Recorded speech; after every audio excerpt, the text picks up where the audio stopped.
αρχίσω την ομιλία μου, θέλω λίγο να κοιτάξετε το πανό εδώ μπροστά.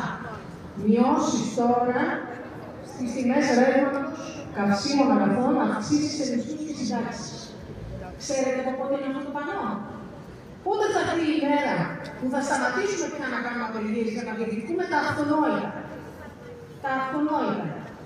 Γι' αυτό είμαστε και σήμερα εδώ, ενωμένοι, να δώσουμε το μήνυμα πως δεν υποχωρούμε. Όσοι και αν είμαστε. Δεν θα αφήσουμε τις ζωές μας να εξαρτώνται από την πολιτική που μας οδηγεί στη φτώχεια, την εκμετάλλευση, την καταστολή.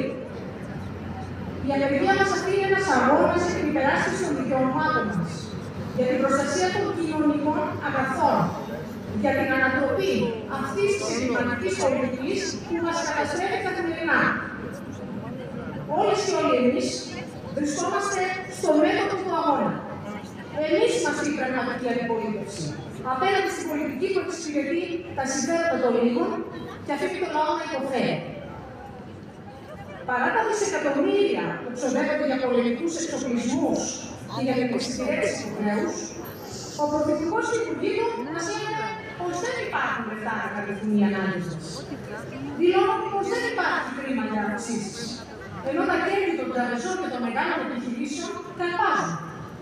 Και η κυβέρνηση, αντί να πάρει μέτρα για την ανακούφιση της κοινωνίας, συνεχίζει να εξυπηρετεί τα συμφέροντα των μεγάλων επιχειρηματικών κύκλων, αφήνοντας τις εργαζόμενες και τους εργαζόμενους να υποφέρουν με καθυλωμένους μισθούς, με εξαθλιωμένες συντάξεις, με απαξιωμένα κοινωνικά αγαθά. Το ρεύμα, η υγεία, η παιδεία, οι συγκοινωνίες, όλα ξεπουλούνται στο όνομα της ανάπτυξης για τους λίγους. Και εμείς πληρώνουμε το τίμημα. Η κατάσταση έχει φτάσει στο προχώρημα. Η καθημερινότητα, το ξέρετε όλοι και όλοι, είναι γεμάτη με προβλήματα που καθίστανται όλο και πιο έντονα. Ακρίβεια, εξωφρενική αύξηση των τιμών, υγεία και παιδεία χωρίς καμία στήριξη, ανυπαρξία πολιτικών για τη στέγαση. Επιπλέον, οι συνθήκες στους χώρους δουλειάς, ιδιαίτερα στο δημόσιο, είναι απογοητευτικές. Οι μισθοί μας παραμένουν καθυλωμένοι παρά την τεράστια αύξηση του κόστου ζωής. Οι αυξήσεις που δόθηκαν τα τελευταία χρόνια είναι ανύπαρκτες μπροστά στην εκτείναξη της ακρίβειας. Ενώ το εισόδημά μας έχει υποστεί απώλειες που ξεπερνούν το 20%.